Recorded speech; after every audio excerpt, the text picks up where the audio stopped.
Okay, we're back. This is Mahogany Thoughts, and I'm Dr. Terrence Duncan, and with the Queen, Carmel Brown. Hey, Hey, hey. hey, it's 2022. We're going to record this. We're just going to basically go to the basic elements of Mahogany Thoughts. We're just talking and be able to cover some topics, things that are very crucial, not only in the Black community, but for ourselves, just individuals in general. So we want to make this as inclusive as possible, and also be able to talk about things that are unique to the Black experience. Our first episode is in 2022, and 2022, what it what it do? do? 2022, what it do? And also, this is our first episode in Lord knows how long. When was the last time we did an episode? I want to say it was summer of 21, right? Was it Summer of summer? 21, I think so. Yeah. Yeah, yeah. So a lot has happened. We started Mahogany Thoughts in March of 2019, 2020. Yeah, we started Mahogany Thoughts in 2020, I believe. And Butler's not going to be with us tonight, but he is still a great, valuable member of the show and one of the founder members of Mahogany Thoughts. And so he'll actually be back on the show at a later date. But um, but yeah. So, anyways, a lot has happened. And when we first started, there was a pandemic, and as we still talk 2 years later, there's still a pandemic. So, pandemic blues. I think that I have yet to listen to the older episodes and see kind of like what we talked about, how we adjusted. But I'm pretty sure that the way we operate and live in today's pandemic is differently than what it was, a year ago or even 2 years ago. Don't you agree? Absolutely. Absolutely. A lot has changed. A lot has changed, and even for ourselves. I mean, we have grown so much as people and stuff. And Queen Carmel and I, we have done a lot of collaborations over the last several months, which is why we've been kind of out of the loop for a while.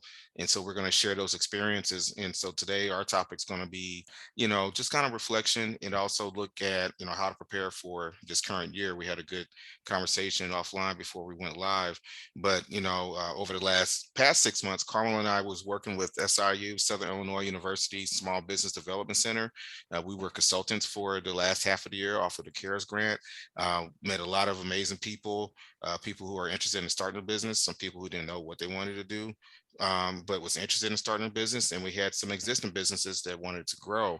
And I just thought it was a really eye-opening experience. And just reflecting on that, I thought it was important to kind of just start this particular episode by, doing a reflection and looking forward. So, Carmel, from your personal experience, what did you learn so much about the SBDC experience as far as like a broader scale? Now, obviously, because confidentiality, we're not going to name the clients, we're not going to go into specific details, but I did thought that reflection was a little bit necessary. Yeah.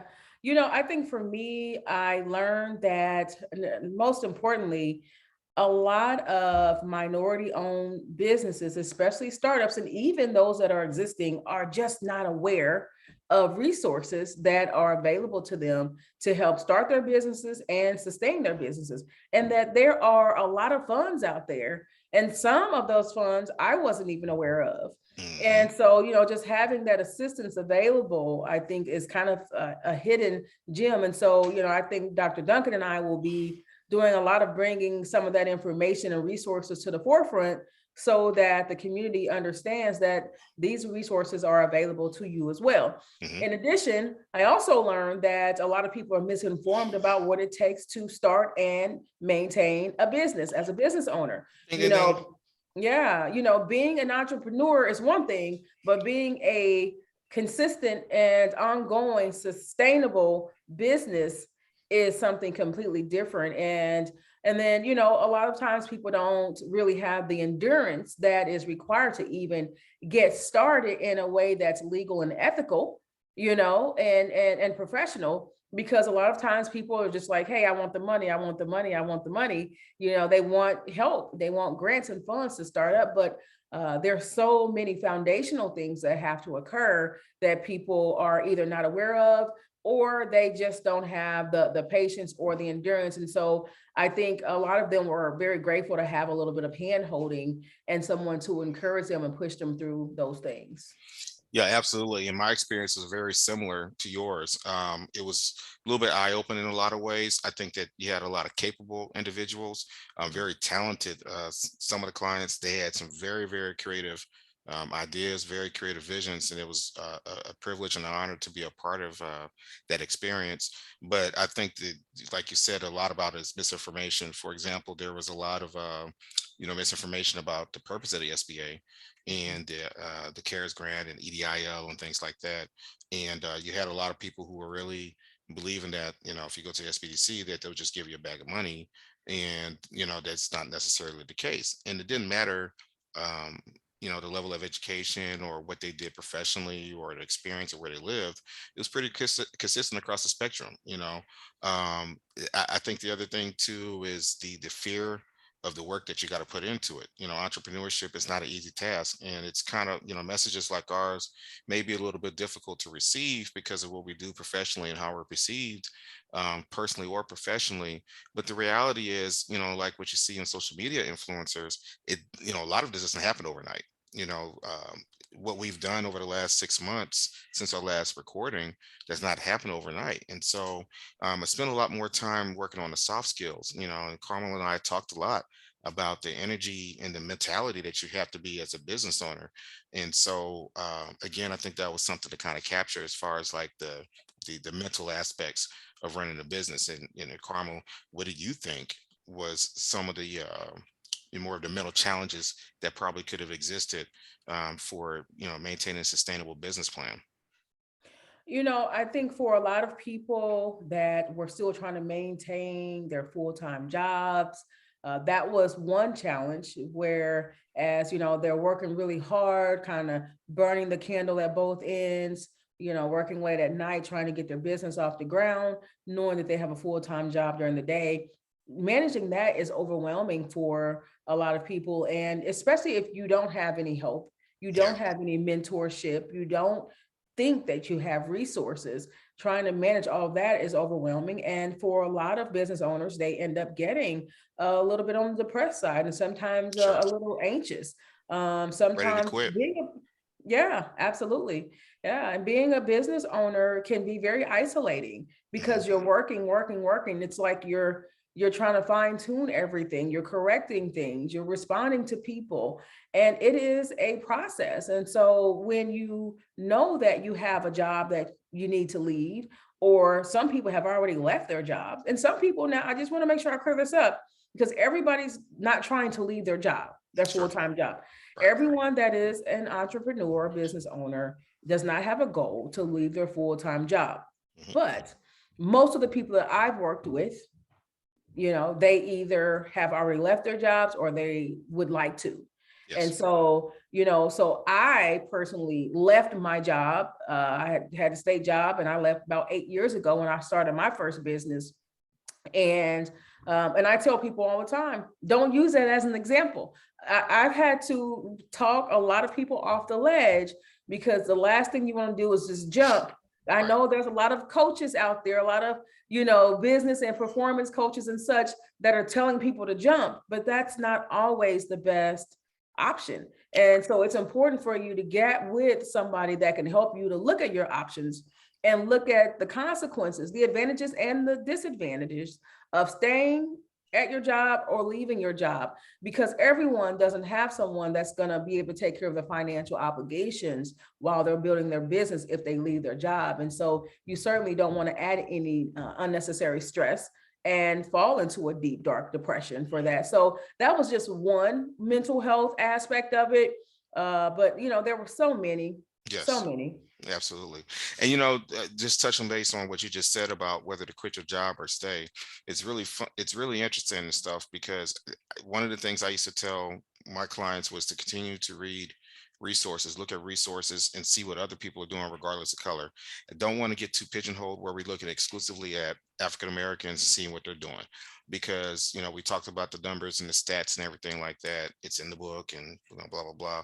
But if you look at wealth building books or videos or whatever the case may be, a lot of them will say they will not quit their day job. Some people do real estate investing from the comfort of their 9 to 5. They do it part time, but you know money is money. right?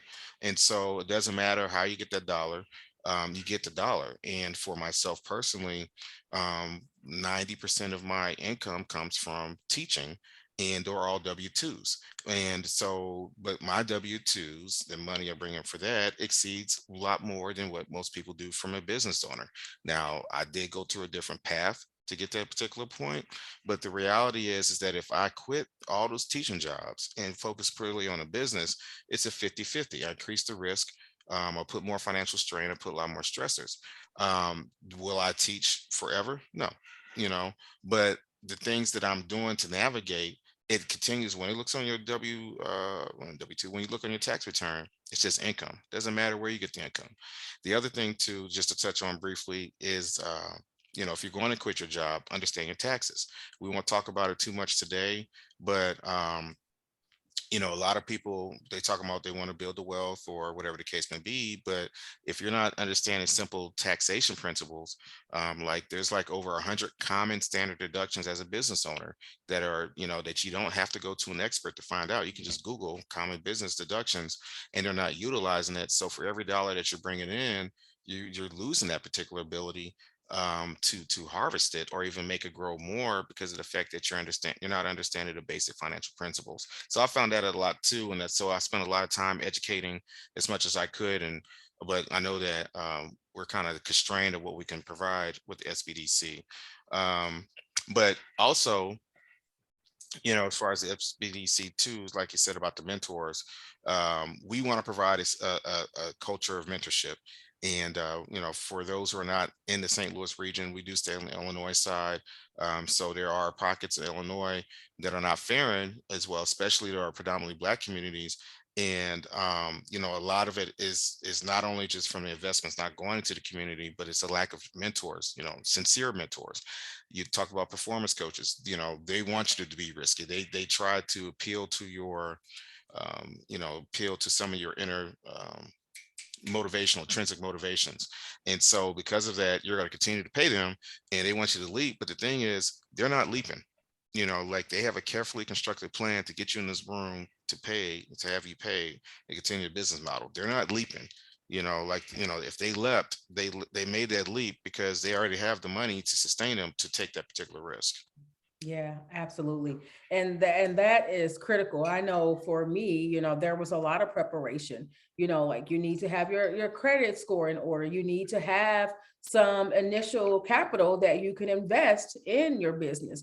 Instead of what I see a lot of people doing is they start out asking for money, Mhm. and that's great, if it's available to you, but you certainly don't want to be in a position in which you're trying to start a business with no money, Mhm. and you're just waiting on someone to fund a idea, which might be $1 million idea, multi-million-dollar idea. But if you don't have what you need, the cash flow, Mhm. or at least the line of credit to start the business, you just are in a bad situation. And so Absolutely. you're just kind of sitting there. So those are things that, once again, if you get with the right leadership, you can learn all those things and maybe get a better start, and don't find yourself spinning your wheels coming out of the gate and not really gaining any momentum. And what ends up happening is you wear yourself down before you even started.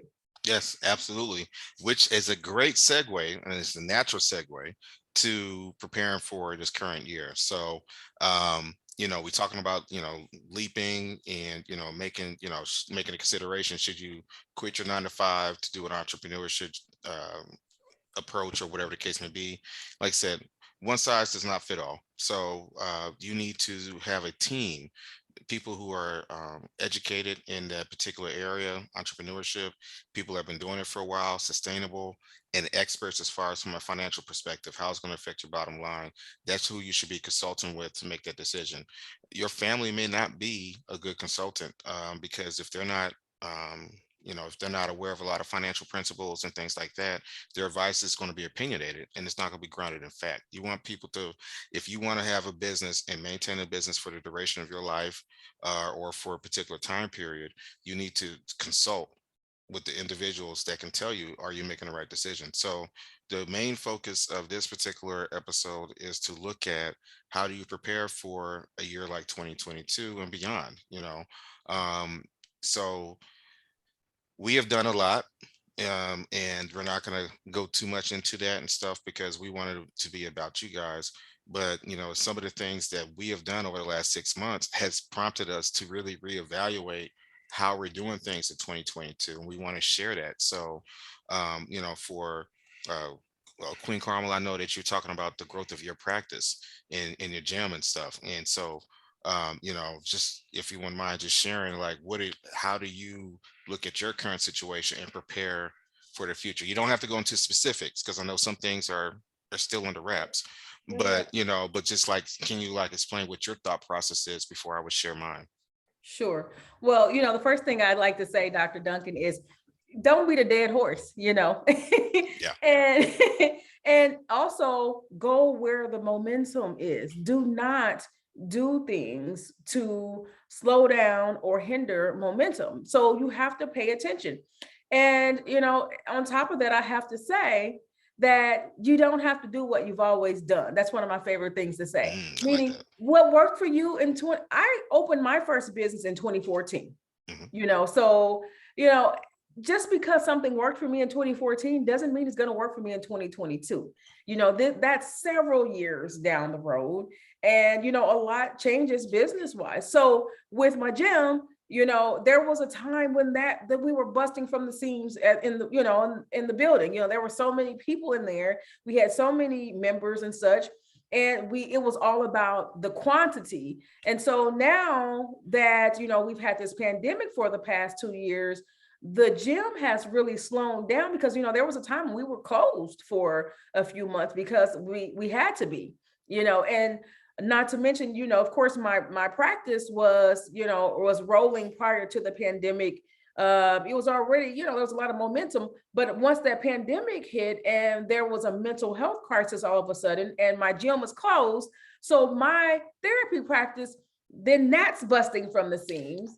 Yes, exactly. So gym's closed, mental health practice is overwhelmed, and I'm looking for more therapists to help out. And so I have served more clients in my therapy practice and now have hired more. When the pandemic started, it was just me and one other person. Now there are 5 of us therapists in my practice. And so now that we're trying to, and the reason for that is that ball started to roll, that momentum was there, the calls and emails were coming in, and they still are in a very rapid manner. And, when you see that growth, instead of being over here trying to build the gym and, always beating that horse, because those numbers are lower, you got to stay with that momentum. So my gym has kind of just been a little more low key here over the last couple of years since this pandemic started. And what we've done is I've switched my business model a little bit at the gym. So what Hmm. I've done is I've hired more personal trainers, and we've made that more of a private exclusive gym, more focused on personal training, one-on-one training, rather than all the people in there for all the classes and people with all the memberships and people all over the place, because the therapy practice is what is requiring most of my time and my efforts. And it takes a lot to manage that because the numbers are so significant. Not to mention I'm dealing with different insurance companies, and not to mention all the speaking engagements and such on mental health. Not to mention having been a business owner for so long and being asked to coach and mentor and to speak regarding business ownership. So there's been a lot of balls rolling that you don't always intend or you don't always anticipate. And you have to pay attention to where you're needed the most and what makes the most sense. Just because I love to be over at the gym lifting weights and pumping iron and building some muscles. Oh yeah. It's fun. I love that. It's Hmm. therapeutic for me. I like to hike and run. I used to do that stuff all the time. If you look at my social media 7, 8 years ago, I was out on trails in nature somewhere up on a high altitude, Mm. doing a video, because that's what I was in the gym flexing muscles, and I was able to maintain that because my practice was, it was a lot more manageable. But now with this crisis, I just don't have time for that, and it wouldn't make sense for me to spend so much time there. So do what makes sense. and remember that what you used to do might not be the smartest thing to do in this time. It doesn't mean you can't go back and do that. Like, for example, I don't need to close my gym. What I did was I changed my business model with the Yep. gym so that it doesn't require or demand so much of my time and efforts and energy. And I have trainers there that are handling the clients that want to come in. Yeah, absolutely. And it's really, and what Quinn Cromwell was talking about is pivoting. So pivoting is basically, you're stopping on a dime to make whatever necessary adjustments. So like I actually had a lot of universities at this time last year. And as the year went on, I picked up more projects, I picked up more contracts, I picked up more work. And a lot of that work was pretty intensive. And so it started to encroach on my personal time, my free time, to the so much so to the point the last 2 months I pretty much didn't do too much of anything Mhm. outside of just the vanilla, the basics. And so going into this year, I realized that I want to continue. I needed to reset my boundaries. My boundaries got erased. Because there was just, like you said, everything was happening so fast. The phone calls came, the text messages came, the LinkedIn requests came. And then so I realized it's like, you know what? Let me stop. And so I actually pulled back hard from social media from, I believe, right around Thanksgiving to even to now. I'll occasionally post, but it was just so much more so of I had to recalibrate. And the recalibration is fine as a business owner because, you know, there's many of us where this is it. We're the one person, one man, one woman wrecking crew. And so we have to also be mindful of our family commitment. We have to be mindful of our commitment to our friends, our commitment to our bodies, our commitment to our sleep. So I had to reestablish boundaries. There were certain behaviors I had to make adjustment for this year, and writing my goals down. I'm a big proponent, and I've learned this just from listening to self-help books, or reading self-help books, or listening, watching little videos. And writing goals down is very, very powerful. To have something tangible, something concrete and firm that you can look at and say, hey, this is what I would like to do, and this is how I was going back to do this, how I'm going to go about doing it. Resolutions, on the other hand, we speak it. We might write it on a board, I want to lose 20 pounds or whatever the case may be. But you write something, even if it is a resolution, you write a goal down, and then you break down on how you're going to go about getting it. So for the things that I want to do, and the stuff that Carmel and I talked about this earlier this afternoon, we know that if we don't put these things on the calendar, on goals, milestones, the chances that happen, it just continues to get pushed away. And it's the same thing that can happen on a business. Yeah, absolutely. You have to have vision. And, setting goals is great, like Dr. Duncan said, but it's really about, like he said, what are your action steps? Like, what are the objectives? What's going to happen to get those goals accomplished?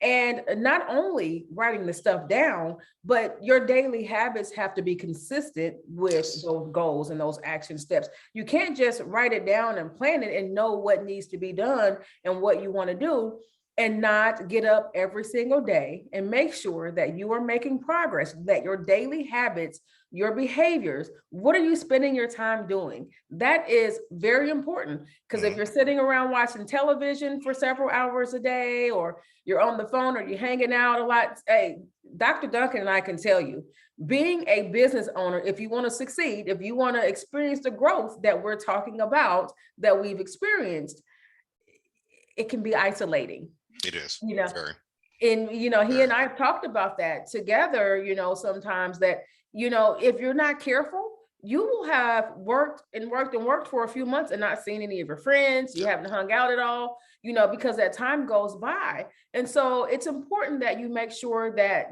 self-care is at the forefront of what you're doing, because you definitely don't want to isolate yourself to the extent to which you're experiencing some type of depression, or just feeling like you're not coping well.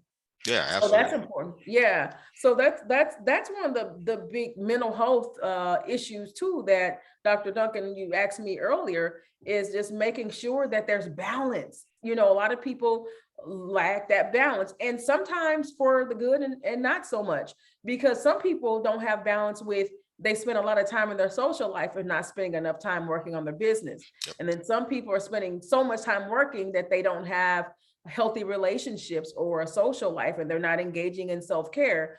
So all of that is really important. And you said earlier, you said recalibrating is fine. You are so right. In fact, recalibrating is necessary, Yes. because here's the thing, you know, I've always thought that self-evaluating is something we should be doing on an ongoing basis with regards to personal growth, and our business goals is no different. Our business growth is no different. We should be evaluating what's working and what's not working, what needs more attention, and what can you just kind of let coast and put on autopilot for now. Yes. It's important for us to do those things. And you mentioned social media earlier too, and I think we need to talk about social media. If we can. I'm gonna tell you why I say we need to talk about social media, because I have worked with, even before we started, not so much my clients that I worked with through the SBDC, more so some of the people that I worked with before we even connected with the SBDC, Mhm. because, there were people that would come over to Club Exhilaration and, ask, if they could meet with me, or, they call and they come and they sit down, we talk about whatever their business goals were. And I have heard so many people speak about social media as if that is the requirement for their business.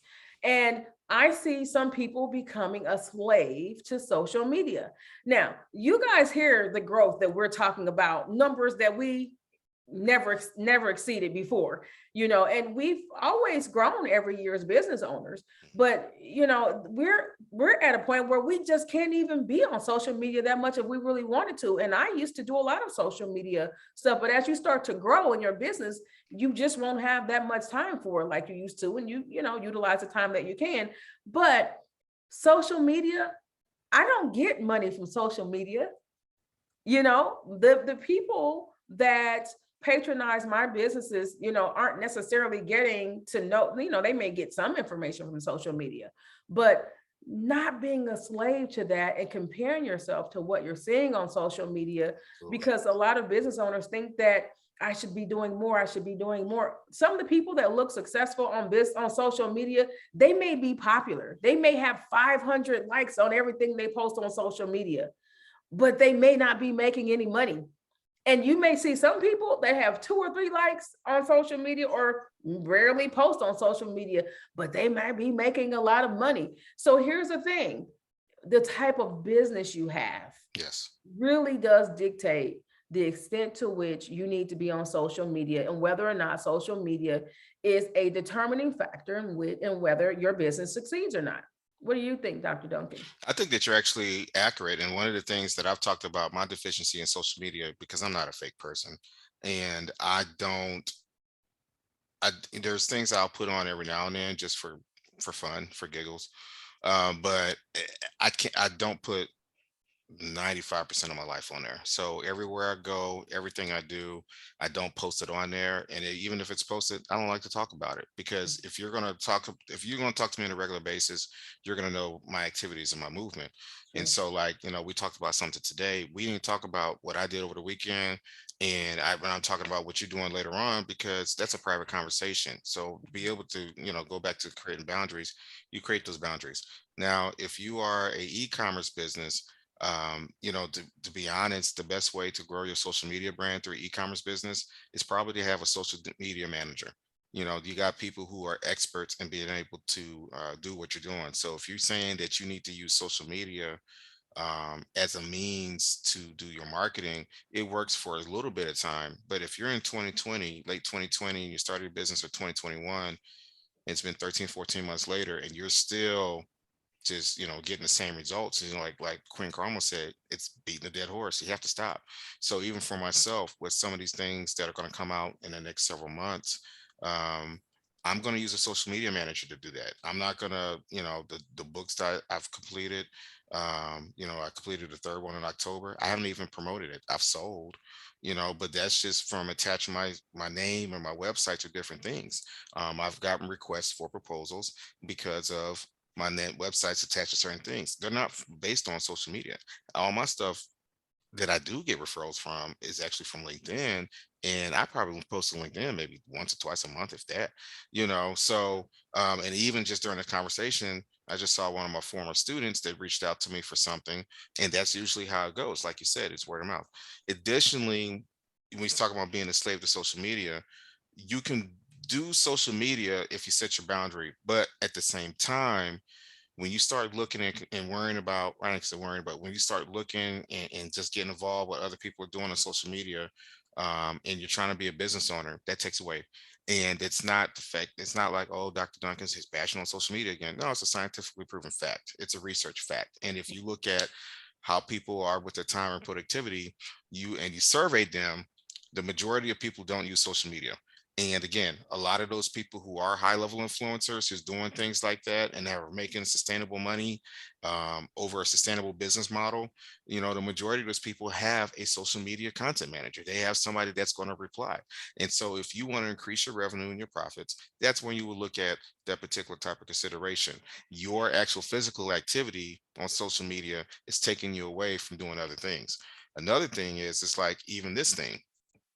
I am big on do not disturb. I will do not disturb the hell out of my phone now, left and right. And there are times and stuff, even if on social settings, if I'm hanging out with somebody or a group of people or whatever the case may be, I'm gonna hit my do not disturb, because I realize how often, how many times have you went to dinner, or a happy hour or whatever and stuff. You have two, three words, and then people are just sitting here like this. It's like like I said, we become so enslaved into this phone that we forgot how to have normal conversations. We forgot how to have normal social interactions. And then when you see people, you're confused because, like I said, you see all these things on social media, and this is the image that you think that this person is, or how this person is living. Or you might see a photo of, you might see a photo of a couple, and you're sitting there thinking, like, oh, they have the this could be the greatest marriage of all time and stuff, because they're always doing things together, and their life could be a living hell. And unfortunately, that woman could be getting beaten, or whatever the case may be and stuff. But he or she feels like that by portraying this image, it creates a narrative. So you got to be mindful of social media. Um, for sure. The other thing too is you plan for the new year is growth. Establishing new connections. You should be trying to establish new connections every year, and those people should be aligned with who you are as a person, from a spiritual and a mental and emotional perspective, and also from a growth perspective. You should always surround yourself with people who are either smarter than you or are capable of at the same level of capability, but they have a desire that matches yours, right? Because if you continue to put yourself at this level and you surround yourself with people who are maybe not as engaged or whatever the case may be, you limit yourself. Now, that's not saying to get rid of your friends or your family, because you got to accept people for who they are and how they are, right? But you should be able, if you want to grow as a person, you gotta continue to add. um I'll say this real quick. I remember talking to Dr. Allen a while ago, and Dr. Allen's been a professor and been in different businesses, sat on different boards, presidents, CEOs, whatever. And I just asked her a question just out of curiosity. I said, well, how many of the people that you're cool with today you were cool with 25 years ago? And I think she said maybe two or three. Your people are going to change in your life. They're going to come and go as seasons, and that's okay. you Mhm. know It's um normal. it is normal, right? And so, I met Carmel a little bit over a year ago, and Carmel is one of the few people, she's on my favorites list on my phone, and she's one of the few people who I will talk to on the phone on a regular basis, or text Likewise. on a regular basis, right? And that's because we not only compliment each other, but we also push each other Right. indirectly. We're not in competition, we've never been in competition with each other, Never. but just her energy and her infectious attitude towards tackling problems and stuff inspires me. And she said that I've inspired her in ways which Mhm. I still don't understand, but Yeah. but by the end of the day, we work and it's as a tandem, and now we continue to add to Yeah. that list, right? Yeah, yeah. There's a lot of reciprocity in our partnership. And reciprocity is something that a lot of friendships, partnerships, relationships, business ships, whatever you want to call them, Hmm. are lacking. And, and like Dr. Duncan said, there has to be some commonalities in these relationships and in these collaborations. Hmm. And he and I, we're so comfortable with each other. And like, I mean, like, even our spouses, we've met each other's spouses and just had some communication there and such. But it's important that you connect with people that have the same values.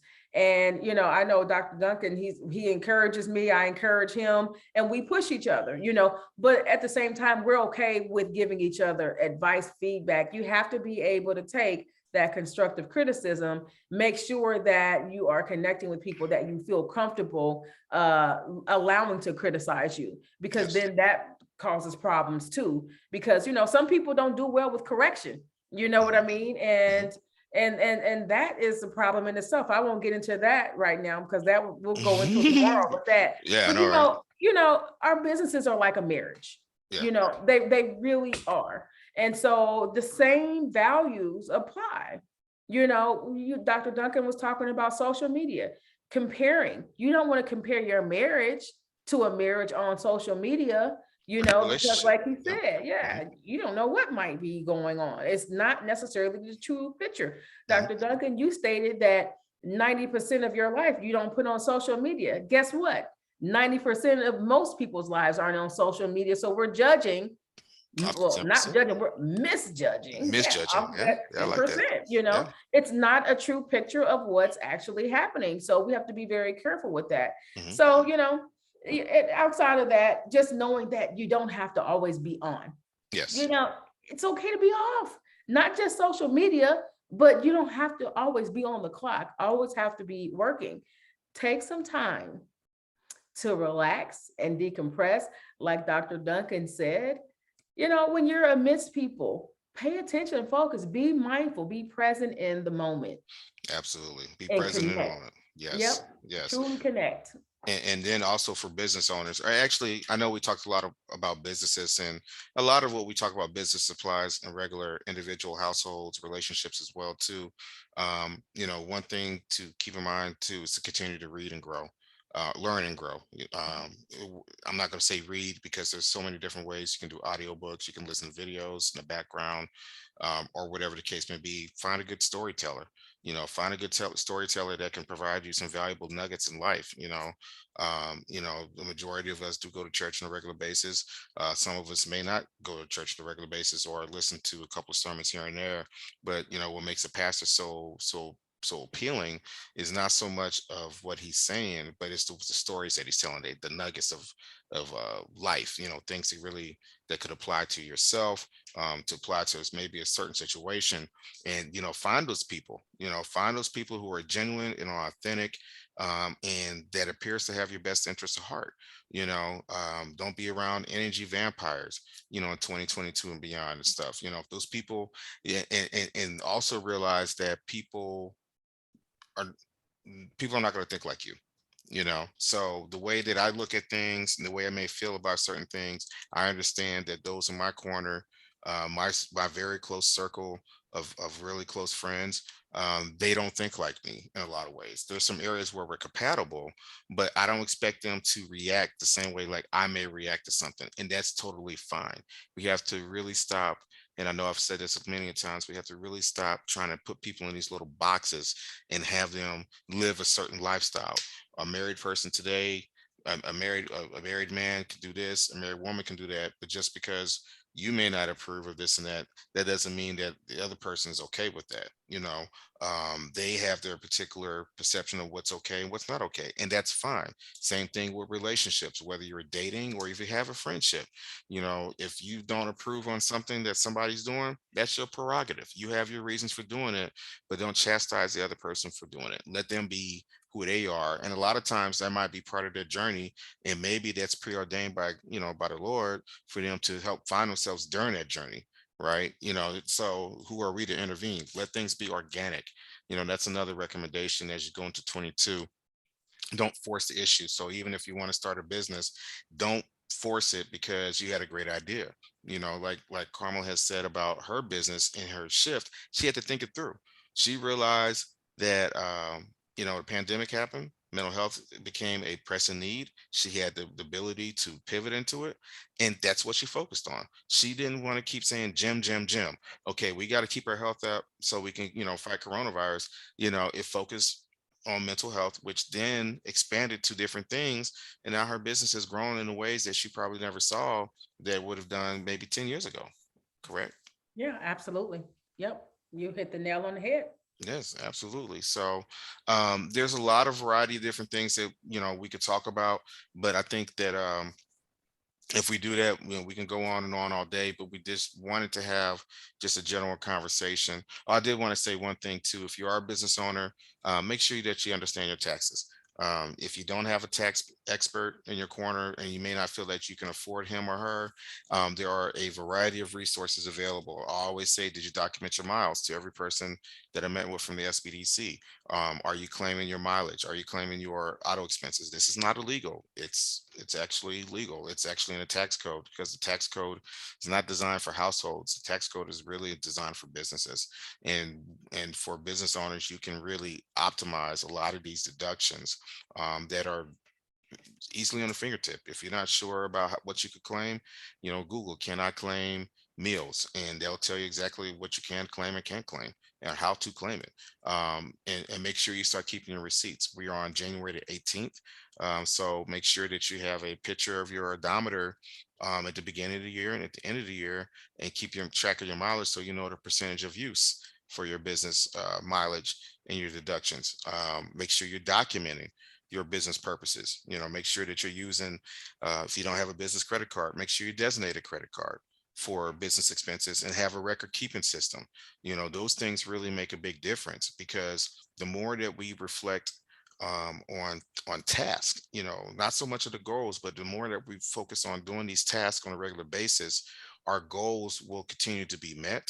And then we can start visualizing what the next goal will be. Because where we are, both of us on this particular podcast, where we are today, it's nowhere near like it was a couple of years ago. Even my style of teaching, speaking, writing, everything, just my approach to life is way much different 3 years ago than it has been today. And even way much different from a year ago. I just feel, mentally and emotionally different than I did maybe a year ago and stuff because of the experiences that I had. So to look forward, it's okay to look back a little bit.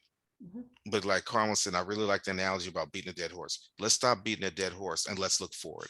Let's drop all the grievances and who wronged you in 2020 and 2019 or whatever the case may be and stuff, and find it in your heart to let it go, let all that crap go. And then focus on yourself and focus on what needs to be done for tomorrow.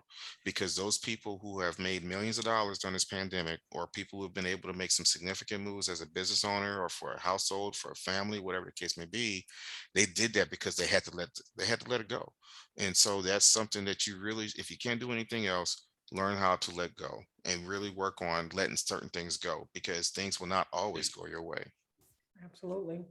And, I'm glad you brought that up about letting go because, like Dr. Duncan said, letting go is a major piece, a critical piece to moving forward. And letting go, some people don't know what we mean when we say that. They don't know what letting go looks like, what that entails. And so I just have to say that there are a few things that are required in order to achieve that letting go that we're talking about. One being forgiveness.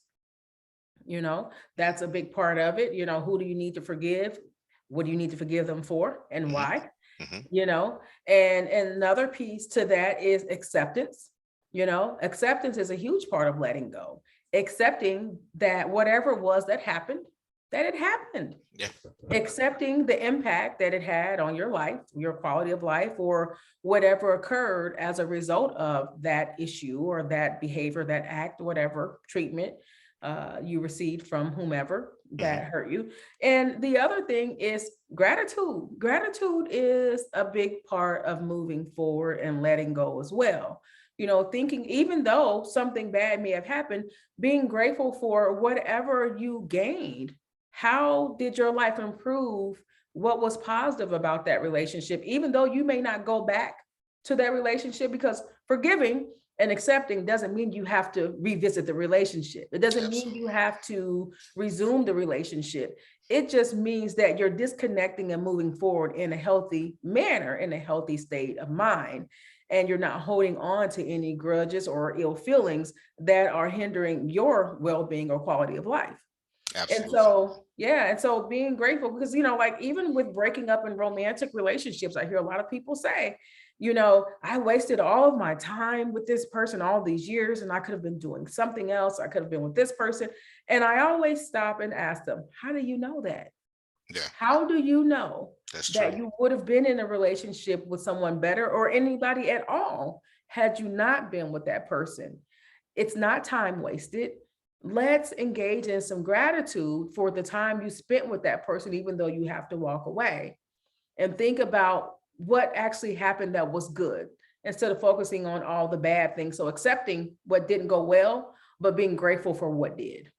Yeah, and actually, and also just to add on to that before we close, maintaining a positive, healthy mindset and a positive attitude because of the fact that, like I said, we should be grateful because in this particular era where we are right now, we don't know what tomorrow's going to look like. A buddy of mine texted me earlier about Stephen A. Smith, who talked about the vaccine, and you're not going to get to this whole fear for the vaccine and all this other stuff.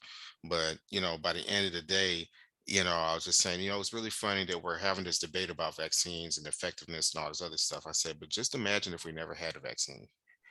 Mm, So gratitude, right? That's an mhm, example of gratitude. But because we are in a very unknown part of our lives in history, um there's no guarantee that we'll be here 2 weeks from now, sure. whether it is from a virus or from an accident or whatever may happen. We may just not wake up. And so you don't want to have that hanging on, that anger or that raw negative energy, and then something happens and now that is encapsulated by guilt and grief, because you realize that those opportunities, like you said, what if, you know what I mean? So all this time that you're with somebody or you're spending time with somebody, rather than finding all the little things that's wrong with the individual or finding all the things that's wrong in a particular situation or circumstance, try to find a positive out of it. Did you enjoy yourself? That's the biggest thing. Did you have fun? Don't look at all the things that, so and so didn't use the right fork for the steak, um, or so and so didn't call me back fast enough for stuff. I mean, because now you're finding things, and that's a negative behavior. To go out and seek and find things to be critical about, that means that you are geared towards a negative mindset. A person with a positive mindset, on the other hand, they're not going to look so much of the minute things and stuff. They might make an observation, but they're not going to harp on it. And then what happens is that they wake up a little bit differently, they sleep a little bit differently, the digestive system, I mean, it just has so many ancillary benefits, just having a very healthy mindset. And this is not even about therapy, but it's just about relationships. Because the other thing too, if you don't have positive energy, it's going to be hard for your business to be successful. It's hard for your personal finances to be more robust. It's going to be hard for you to manage your relationship with your children and your other family members, because you spend so much time with this, a closed Mhm, fist all the time. And that's the part where we have to start letting go. So um that's pretty much it for this particular episode. It's our first one again in 22. What to do? We're going to shift the format to actual recording first, and then we're going to share it on our multiple platforms as we did before. But I think that we have so much material to kind of cover that, as we get guests, we'll get guests as appropriate for the podcast. But I think that because the three of us, me, Queen Carmel, and Butler, we have such good organic conversations. I think that's something that you guys definitely could be a part of and listen to that. So every other Tuesday we'll be recording. It'll post either on Tuesday night or Wednesday morning. But this is how we're going to roll Mahogany Thoughts in 2022. We will have our next recorded on what is 2 Tuesdays from now? February 1st? Let me see. I can tell you I think it's February exactly. 1st. I don't have my calendar in front of me. It is February 1st. You are right. Okay, cool. So one thing that we will talk about briefly, Queen Carmel and I, we are working on building a task force on the Metro East because um, we realized that, based on our experience through the SBDC, and some of the resources that they have and don't have, that is vital to create a mentorship program to help, start and exist in Black businesses and create a network. Because we did talk about isolation. I confided in Carmel maybe a month or two ago that sometimes I do feel lonely and isolated for some of the stuff that I Likewise, do. Yeah, I and work from home, yes, so it's easy to yes. get in that space. Absolutely. Absolutely. As a college professor, I can't engage my students that way. I have to be professional all times. When I talk to clients, I can't behave a certain way. So, I'm not saying that I have to change who I am, but I have to have an attitude and a mindset conducive with my environment, which is 90% of the time. So the 10% of the time, I'm just ho humming. And because of that, it does create a feeling of isolation. So I know that talking to some of my clients with SBDC, they felt that way. As far as like mentorship, I know Carmel, you said that as well. And so we do look forward to hosting a series of networking events, educational information to try to get people to understand not only to be a successful business, but to be a successful household, learn how to have a successful household. And let's change some of these negative metrics associated with racial wealth disparity gaps, mental health, education, food, nutrition, those things and stuff. We want to build, stronger, healthier Black communities. And it has to start with us, at home. So we're going to continue to build that network. And we do look forward to having our first workshop at Club Exhilaration, at a date to be determined and stuff. But the topic is also to be determined, so we'll have something out on that. I'm looking forward to formally doing something at the gym, and I know that Carmela had brought that up a long time ago. And, like I said, some things just kind of happen to slow rolling, and today it's organic and today it's been written. So, we'll be in communication with that, and will be something relative to Black History Month as well. So definitely looking forward to that. So closing thoughts, Carmel? No, just hang in there and welcome to 2022. What it And do? we hope you join us in everything that we have ready to present to you. I mean, it's going to be a great year. We're looking forward to it. So, Absolutely. Let's all make this money somehow, some way, even if you don't have a business and stuff. And it's about enrichment, finding our light and finding our peace. If we don't have that, we don't have anything. So continue to be blessed. Take care of yourself. Mahogany Thoughts, as Butler would say, we out.